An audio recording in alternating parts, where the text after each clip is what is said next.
jointly organized by the South Asian Alternative Forum at St. Anthony's College, Oxford, and the Dravidian Professional Forum.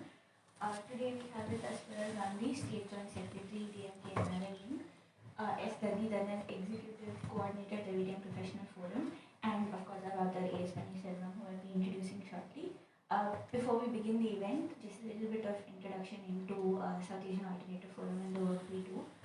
We are an organization based in Oxford, University of Oxford, that focuses on promoting marginalized voices from South Asia. And this is our first in-person event that we'll be hosting A S Panneerselvan for, and we're very grateful to have him here with us in person. A S Panneerselvan is the reader's editor at The Hindu and the executive director of Prana South Asia. Apart from being a regular columnist, he is also a journalism teacher and an adjunct faculty at the prestigious Asian College of Journalism in Chennai. With wide experiences in both print and television journalism, he is a board member of the Organization of News Ombudsmen and Standards Editor representing Asia. He was a fellow of Reuters Journalism Fellowship Program at the University of Oxford in 1998. Most recently, he is the author of Karunanidhi, A Life, a recent biography of the former Tamil Nadu Chief Minister N. Karunanidhi, who led the Dravidian Munnetra Kazhagam for half a century until his death in August 2018. While the book is presented as a biography of a political leader, it is also the tale of the Dravidian movement, whose political offshoots have ruled Tamil Nadu for over 50 years. The story of Karunanidhi's political journey animates certain important characteristics that Tamil Nadu has come to be identified with: federalism, state autonomy, secularism, and social justice. We're very glad to have you with us.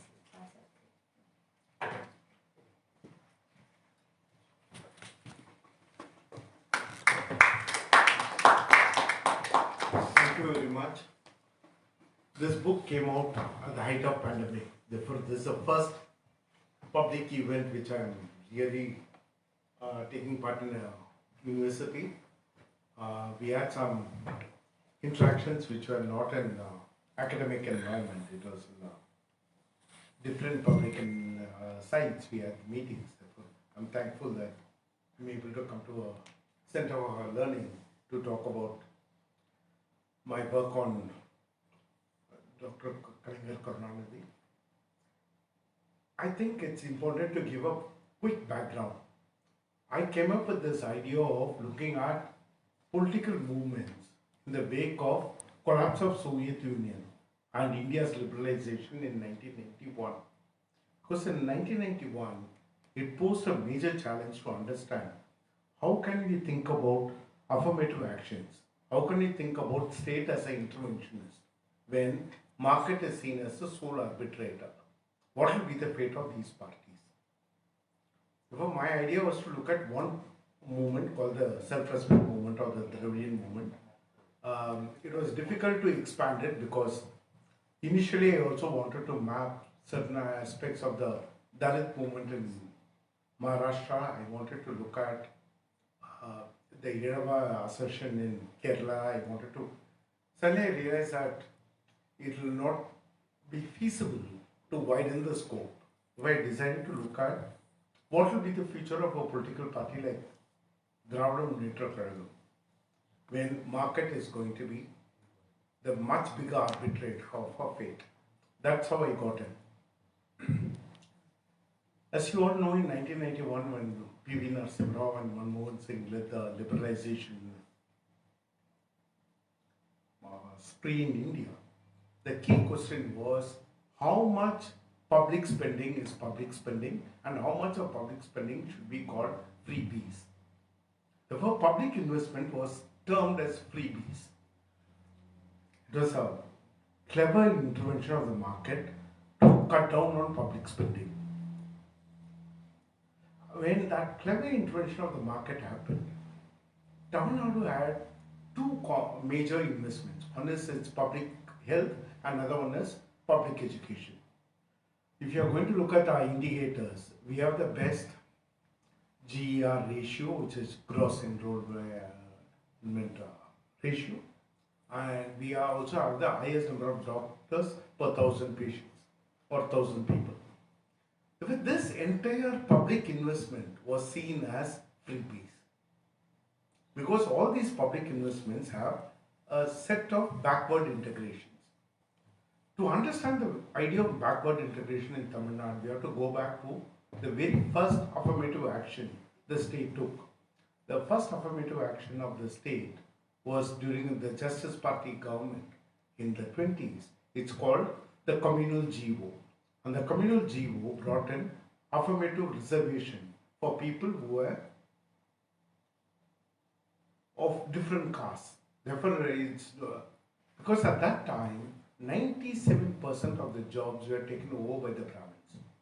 Therefore, by bringing in the Communal GO, it was the very first affirmative action.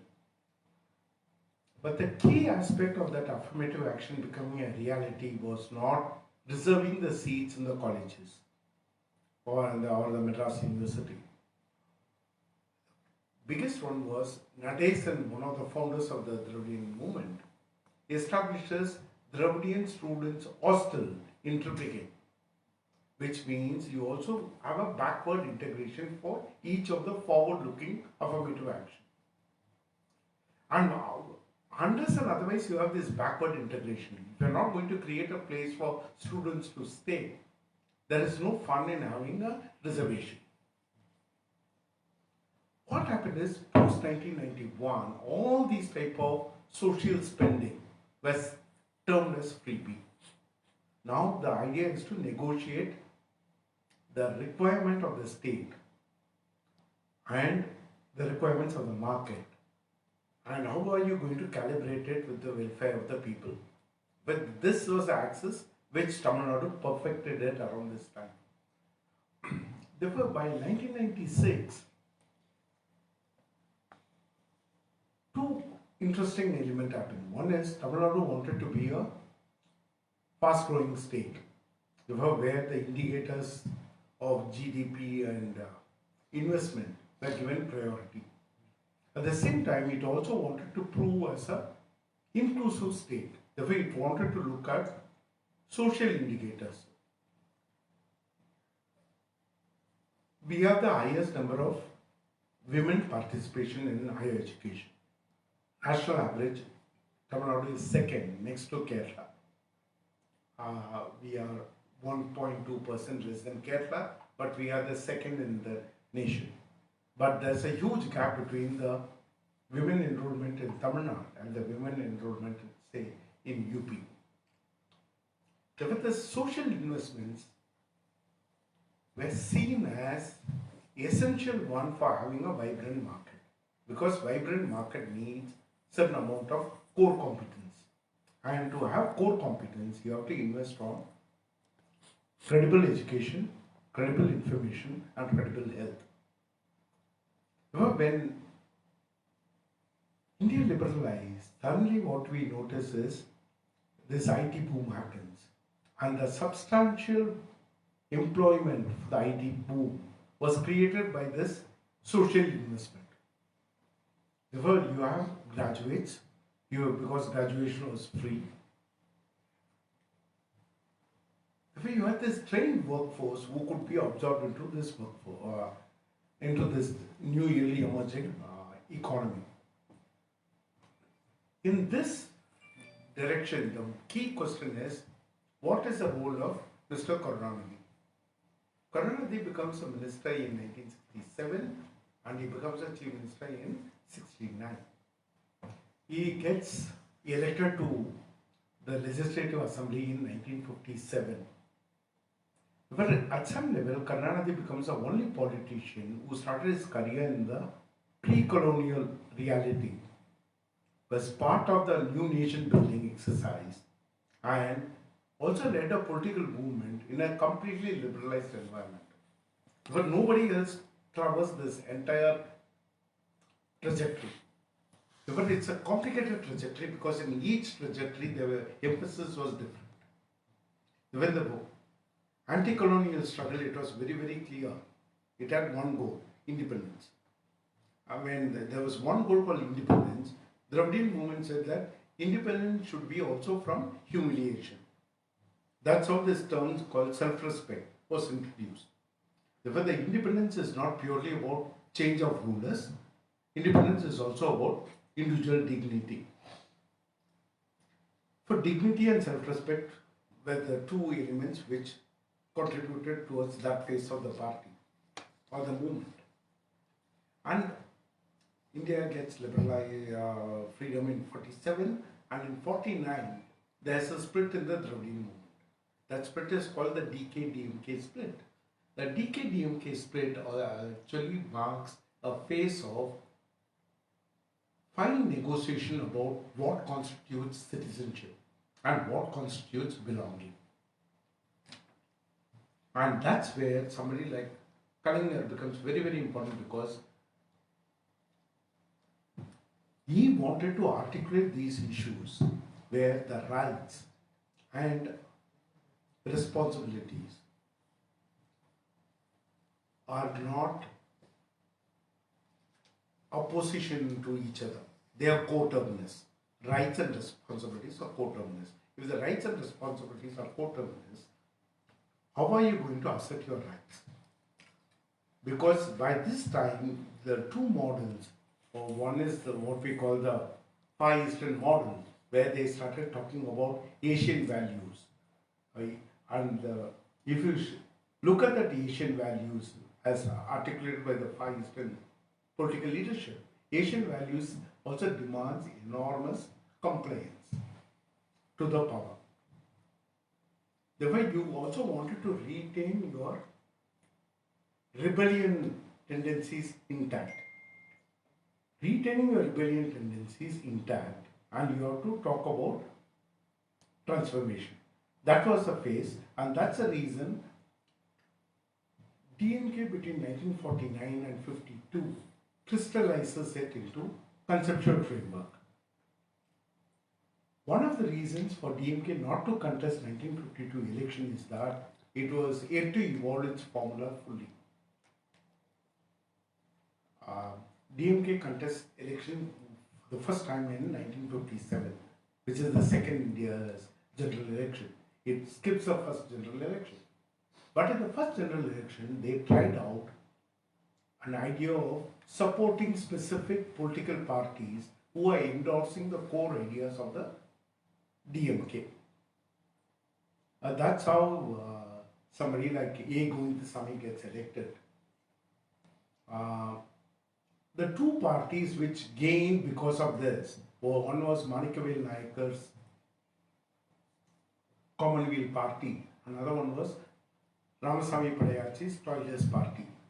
But these two parties happened to be the first Ayaram Gayaram parties of India, because they defect and they help Mr. Rajaji, who did not have the numerical strength to form the government.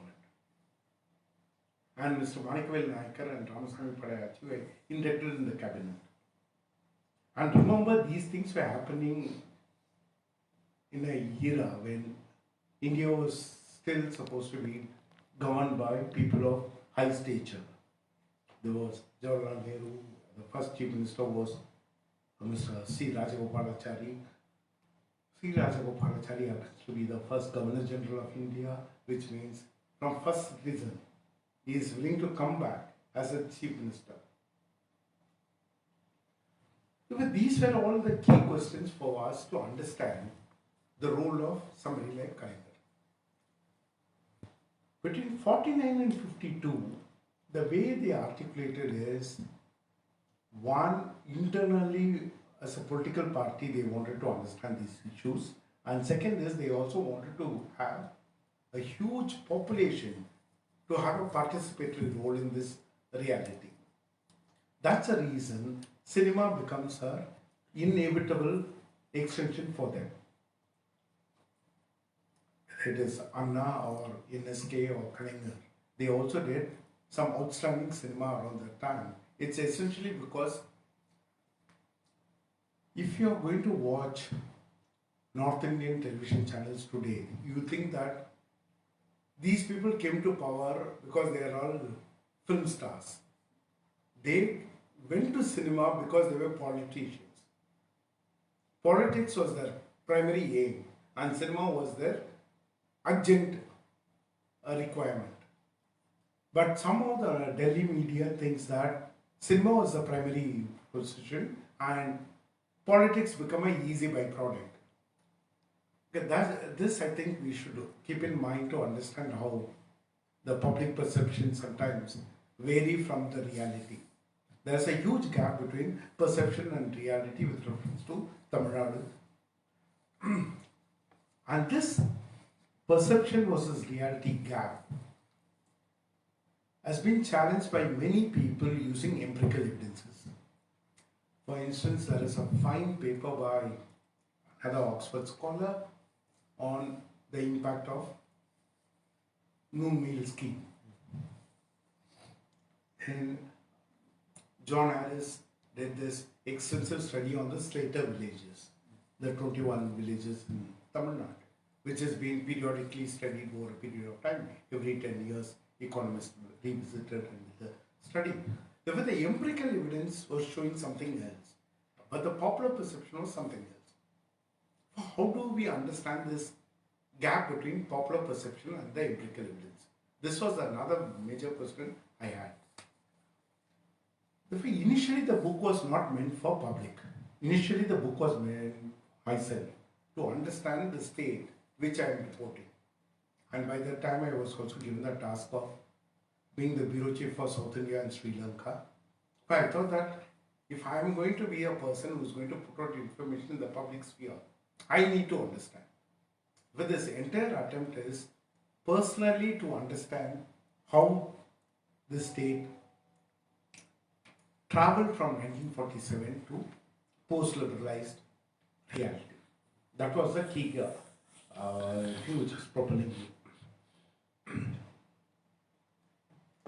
In 1993, what happened was the DMK suffered a split.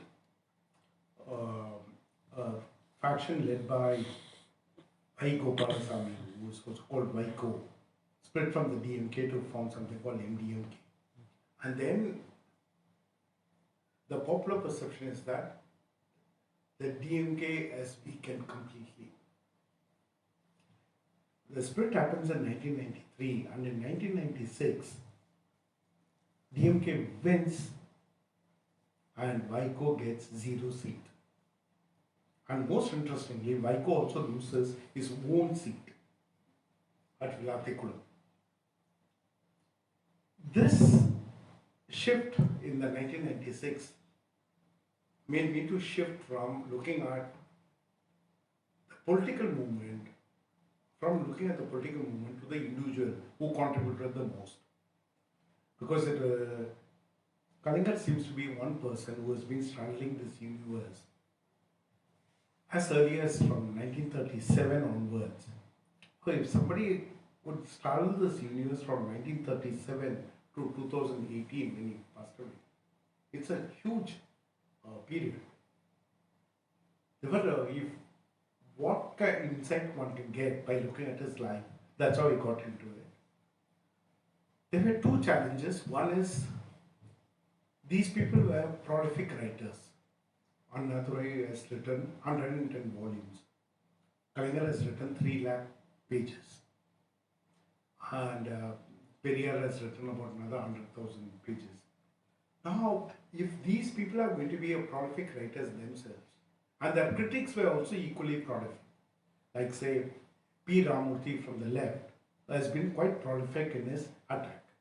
Then poet Kannadasan has been prolific in his attack. Therefore, the attack has been prolific, their own writing has been prolific.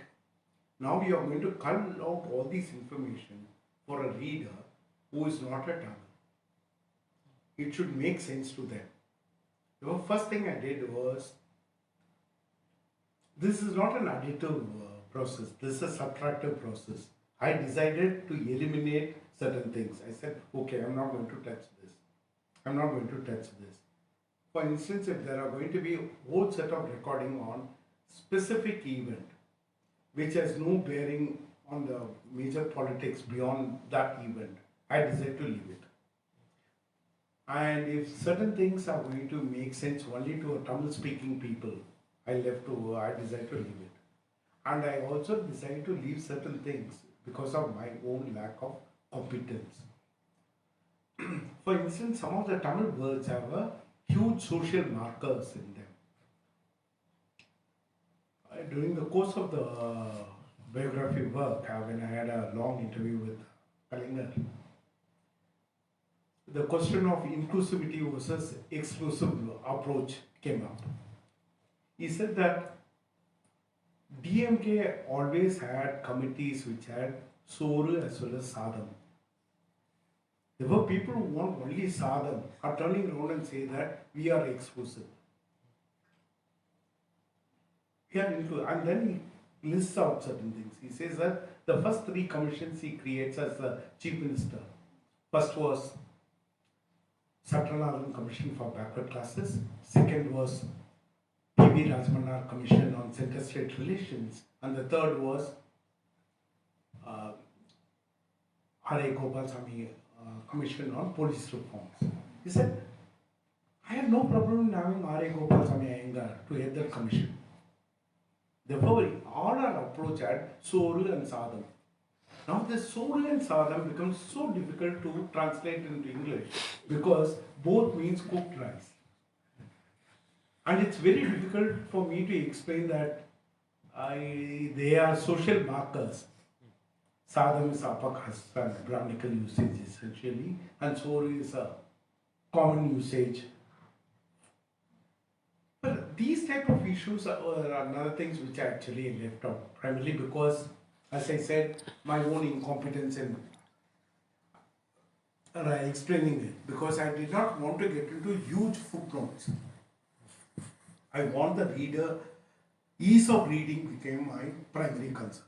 Being a journalist, I am not an academic, but being a journalist, we have been trained to reach out to our readers. In fact, when I came into journalism, my copy editor used to say that parasitical words. Actually, what it means is they don't want anything outside active voice. The passive voice is essentially parasitical words, and they used to actually rework on it. But this is the training with which I entered this work. So partly because of that training, I decided to look at this entire writing from that prism. And in that prism, one thing which distracts people is footnotes. Too many footnotes or too many explanatory notes is not going to help anybody. See, for instance, there is one reference what he says is about the Tamil Nadu has a very fine administered prices mechanisms for agricultural produce, where these agricultural produce are purchased by the state food corporation. Tamil Nadu is and Punjab are the two states which have their own food corporation, which is different from the Food Corporation of India. Which means these governmental institution goes to the field and procures the paddy. And this procurement has a national, state level pricing. He says that he got this idea from early Tamil epic called Manimeghale. He says that Amudasuravi or Akshaya Patram of Aditi brings us the idea of hunger.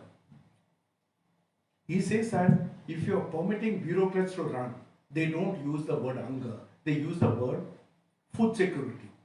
Food security doesn't capture the sense of hunger, whereas hunger captures it. And then he goes on to explain certain concepts behind that. Some of those things I couldn't really translate it because it was too layered Tamil poetic rendering. But these were all the conscious decisions which were taken to make it accessible to a larger public. There he says, Nana Puduvai Pitana, Kadara Aditha Soru Poda. That was one line which he said. If I have to include it, I have to say Puduvai Pitana was a major short story writer in Tamil. He passed away in 1947. He wrote a short story called Kadavulum Kandasamy Pillai. And in Kadavulum Kandasamy Pillai, God will come to his place. Kandasamy Pillai will feed him Wait, this is the footnote which I have to write. See, it's not like the European examples or the Anglo-American examples where people tend to know. I can use a word like Trojan horse, and a lot of people know what exactly it means. But I can't use Nana Pudvipitana cook to Sapar border, which means am I Pudvipitan to invite you and feed you. That becomes extremely culture specific.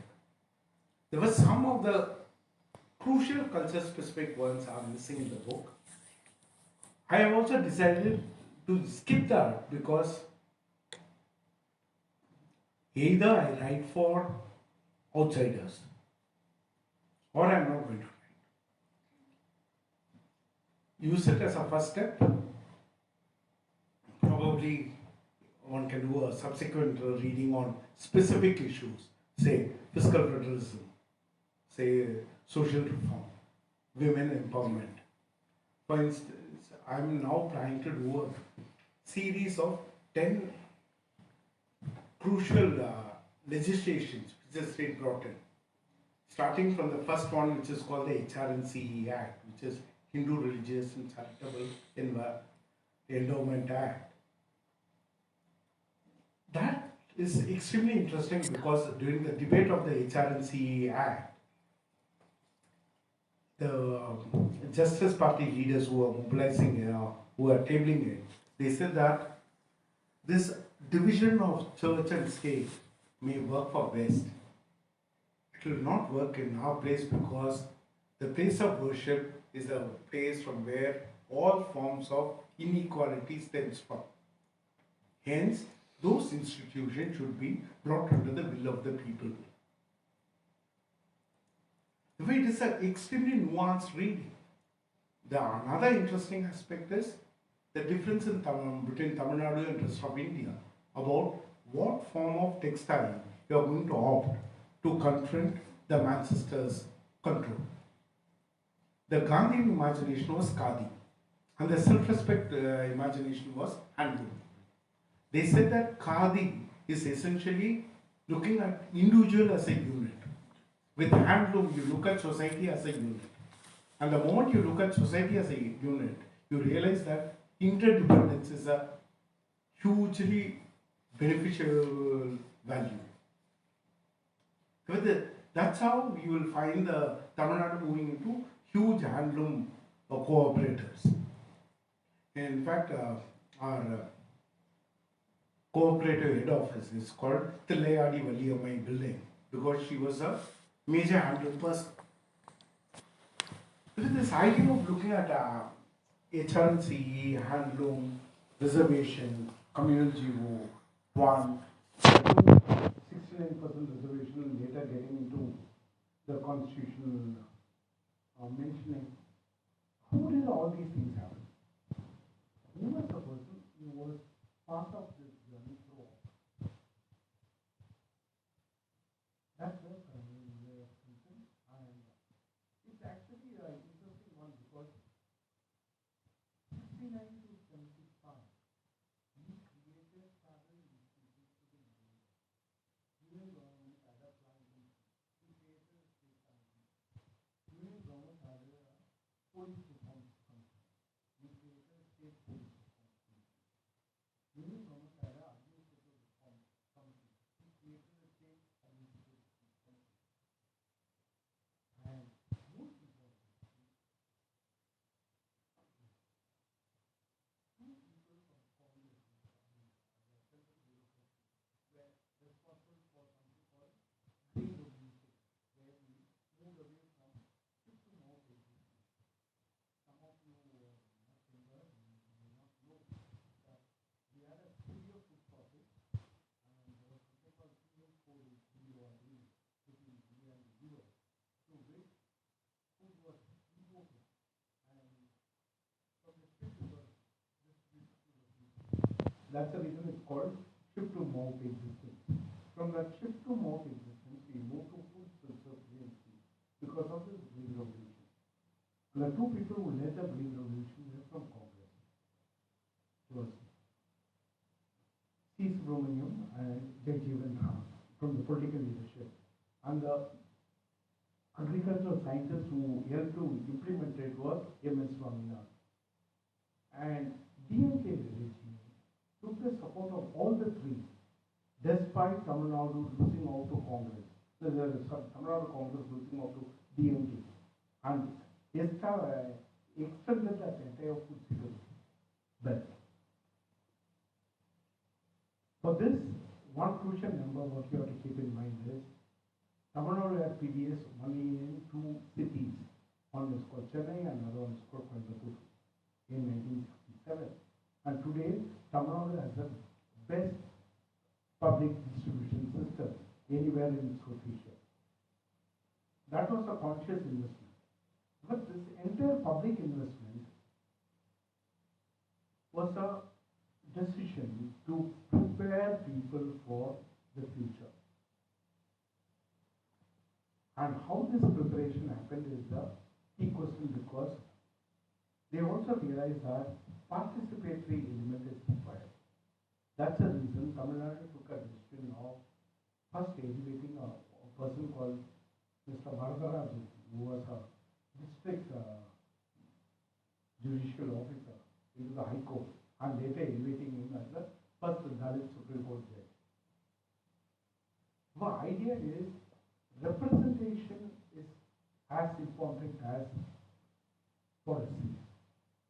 Affirmative policies will not work if the people are not feeling adequately represented. So this administrative reforms which Tamil Nadu initiated ensured that there is adequate representation at the lower level of bureaucracy and lower level of police. For instance, if you look at the NCRB data, that is the National Crime Records Bureau data, Tamil Nadu and Kerala have a higher number of violence against women compared to UP. It's primarily because in Tamil Nadu and Kerala, there's a system where people can go and report. The reporting is far better. The way if you are going to look at these numbers without having an idea of context, sometimes we get a completely wrong meaning. But this creation of these systems, which are very, very inclusive, is one element which I thought I brought it out very clearly in the book. Center-state relations and the fiscal federal balance, I thought I brought it out. I think I did a fairly decent job on dealing with DMK's approach to the Sri Lankan Tamil ethnic question. Two areas where I felt that I haven't done enough work is Padigar's literary contribution. Tamil Nadu is a vast state where each region has to be covered in a different manner. He is one person who wrote work about every region. If you are looking at Puhazh Gandhi, it's about the western part. If you are looking at Payipuli Pannaravanian, it's about the Sri Lankan Tamils. If you are looking at one of the Morgu brothers, Morgu brothers.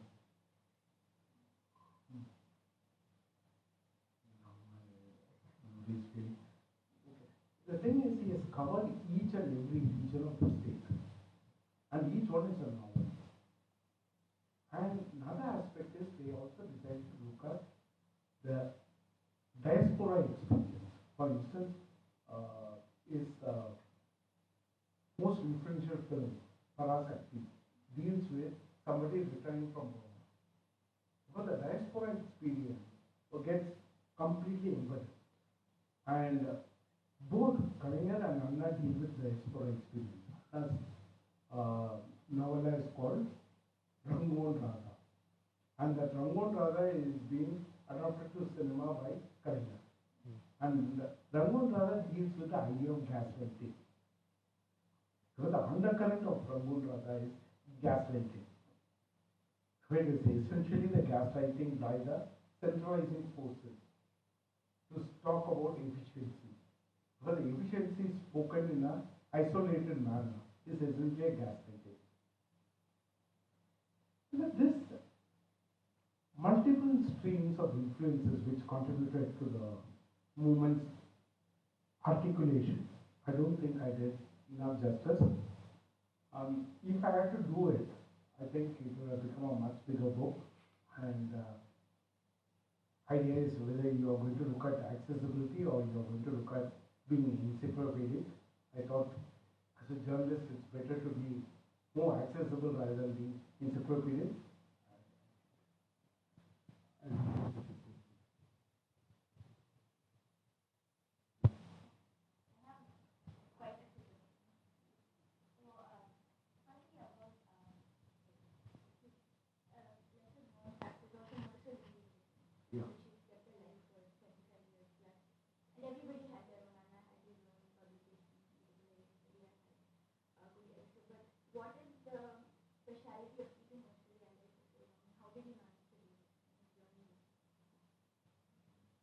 First thing we realized is these type of publications will not survive on its own.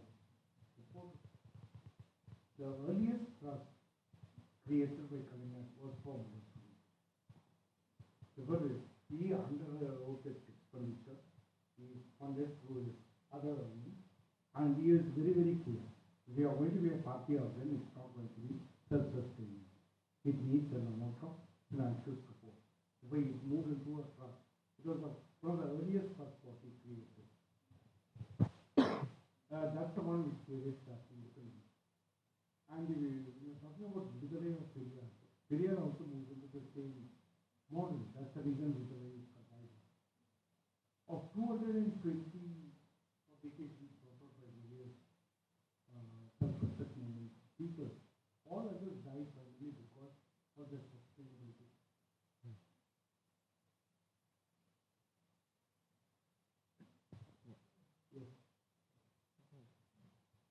I have one question that's something to do with very contemporary problems in India. I mean, it might not be related just to Tamil Nadu per se, but even to other regions of India. It's about class politics. In Tamil Nadu, you see a certain kind of distinct culture that emerges within the backward class politics, whereas in places like UP and Bihar, let's say, be it Samajwadi Party, or in Bihar, be it the RJD or JDU, of course, they came out of Mandal Commission, Mandal Commission agitations. But I personally think that maybe because of not being able to form a distinct culture through cinema or through literature, that this kind of this mass is very easily influenced by a certain kind of BJP politics also. So what is the difference between backward class politics in Tamil Nadu and in other places of India? Let's say in UP or Bihar. See, the difference is the period. Here it started way back in end of 19th century. Therefore, if you're looking at somebody like Ballallar, and when he comes up with this sentences like Madamana P Dharanidharan, which means I shouldn't. He's a great spiritual writer, and his only fear is he shouldn't be captured by the religious bigotry. Madamana P Dharanidharan. Madam is religion. P is demon or devil. Ghost. And he says that I don't want to be captured by that devil. But it's an idea which gained currency over a period of nearly 150 years. If I don't think it's fair to compare post-VP Singh politics of North India with politics which has about 150 years history. And this 150 years history gave them a far better elbow room to negotiate with extremely difficult questions. How are you going to look at faith? You can't shun faith completely, and you can't embrace faith completely. So you need a nuanced equation towards faith. And that's how the DMK comes up with this slogan called Undre Kulam Uruvane Devan. Which means one God and we are all one group. And for that they invoke again a old Sarma poetry which says Yadum Ure Yavrum Kelir, which means every place is my town and everybody is my king. Therefore, this entire idea of universalism has been embedded there. And this embedded universalism is the one which gets a huge push by the end of 19th century. End of 19th century, advantage for these three presidencies, cities actually, Chennai, Bombay and Calcutta, is that we got our first universities, which means it's a universal access for your education. And we also got our courts established, which means everybody can go and seek some sort of a justice, which is different from Kappachaya type of arrangement, where the dominant caste decides on everything. Therefore, the universalization is the most important one. And I think the universalization, which started around 1858-59, gets strengthened. And by 75, you find the completion of this universalization.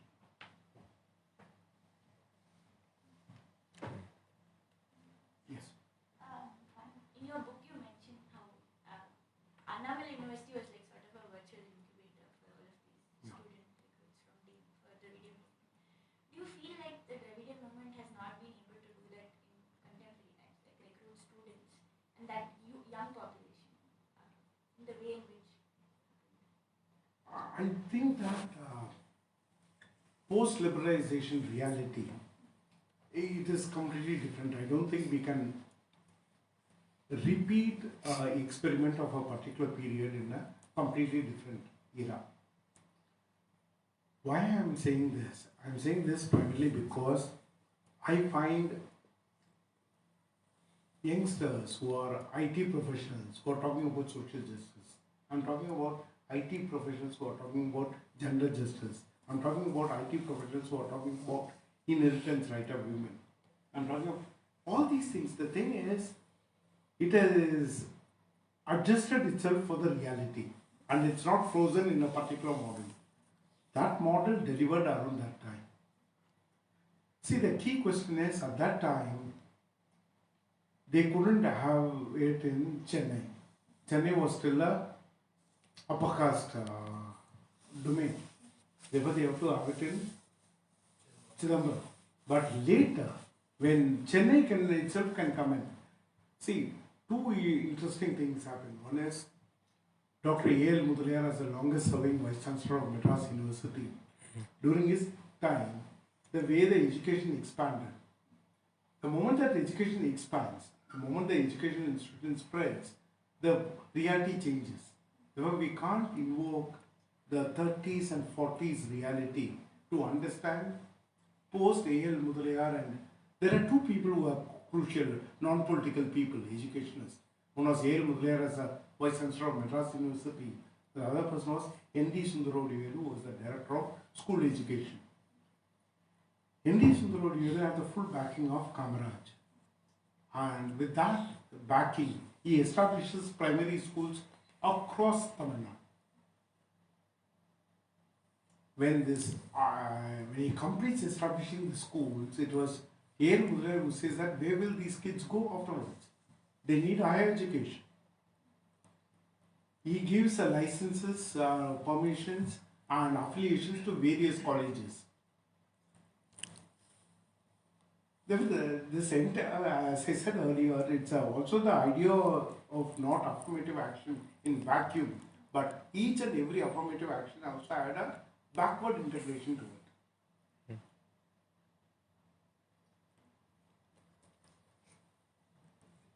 In connection with your response to Sumit, we also see Kalaignar taking forward, let's say, what Anna set apart from Periyar, let's say.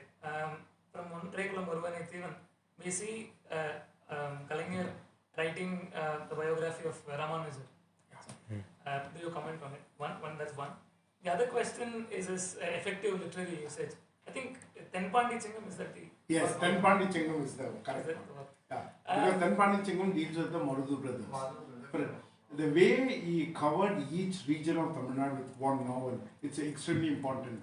And he also came up with a very, very moving story called Anil Kunju. immediately after the demolition of Babri Mosque. And it was published in the India Today Tamil, and that is the most powerful story on the December 6, 1992. But these things, it's very, very difficult to bring it in fully into this book because it will take so much of space, because it is allegorical, it is poignant, and it's powerful. And that allegory doesn't skip anybody, everybody understands. See, he's one person who mastered this idea of allegory reaching out everybody. For instance, during emergency, when he was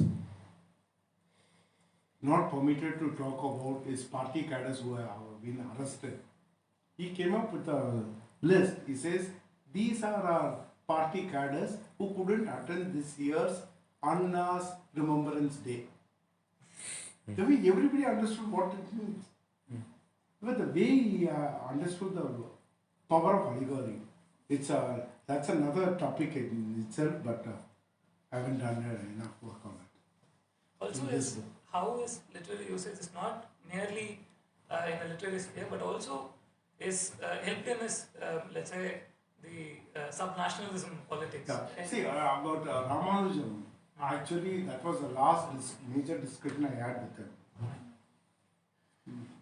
He said that he wants to explain why he has taken Ramanujam and how his approach to Ramanujam is going to be different from Indira Parsardi's award-winning work on Ramanujam. First day he said that Indira Parsardi's Ramanujam is extremely powerful play, but there the idea of humiliation comes from cognitive experience. It's not a personal experience. For me, the caste discrimination is a personal experience. It's not through the head, but it's through the heart I'm approaching. And he wanted to actually elaborate on it, and he said that he's going to explain how each section he worked, but by that time his throat had gone and we couldn't complete that discussion. I also missed out on that, but it was a very, very interesting. See, with the reference to literature, there were three outstanding observations which I put in here. One is about Ramanujam, where he said that experience into translation into a work of art and what you cognitively understand and you translate into art, there's a gap. That is one aspect. Another aspect is about his experience of taking up Maxim Gorky's Mother and rendering it in Tamil in poetry. He said that, look, if I want to gain literary acceptance of some people, I would have taken Tolstoy or Dostoevsky. But my idea is to make my cadres read, my cadres to be engaged with the idea of books, idea of literature. Therefore, I want an accessible work. With this, there is a conscious decision to step down a few notches to reach out more. And this idea of consciously stepping down a few notches to reach out is an extremely interesting one. And next thing is, when I was writing this book, I told him, he asked, what is the model you are going to use? I said, I'm using Gerald Martin's biography of Gabriel Garcia Marquez as a model. Then I told him that in an interaction between Marquez and Martin, Marquez says that every human being has three lives: personal, public, and private, and social. Yeah. And he says that the private life nobody can understand. Therefore, Gerald Martin asked, will you share it with me? He says, no way, find out. Now, I told him this and he said, no, there are four lives: personal, political, social, and the secret. The secret life is a life what you wanted to live. And he says that everybody's desire for secret life will come out in their autobiography. He said, sir, can I understand what elements of your 6-volume autobiography has that. He said, that's for you to find out. He never elaborated on it. But he said that everybody has a desire to have a past or desire to have a particular aspect. That desire might not have ever happened, but that comes out in the autobiography.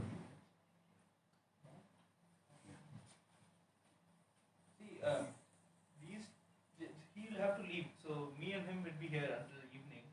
He has to leave in 10 minutes. So do we continue with Q&A, or we can have Q&A after he leaves and then? Yeah. Yeah. We can have. No, I mean like it's fine. Like we can have it later as well. Like he has to leave like. Yeah, he's here. Yes. Could you give me just a second? I'll take a Yes. We'll get him out. The glass is there on the windowsill. Yeah. It's good. Yeah.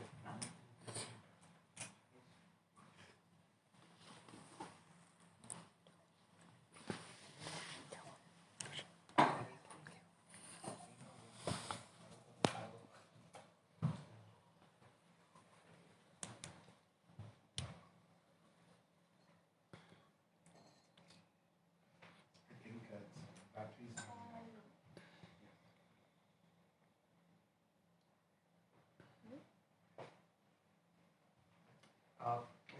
Thank you so for the talk. I was particularly very much intrigued with the question of language, or specifically the bit where you spoke on translation, and which all terms or words you thought of keeping in the book, and the things which you thought are more culturally specific, so they need not be in the book. So it would be great if you can sort of tell us more about that process itself. And related to that, I have a couple of questions. I think one is purely speculative, and one is just out of sheer curiosity. I'm an outsider, of course. I don't come from Tamil Nadu, so I think an outsider's perspective is that whenever we think about the Dravidian model of development, it mostly is seen from the prism of language, the question of language. So it's almost like when you're thinking about model of development, you have to see it through the medium of the language politics that's going on in Tamil Nadu. So do you think that's the right way of looking at the model of development? Does it always have to be through the question of language?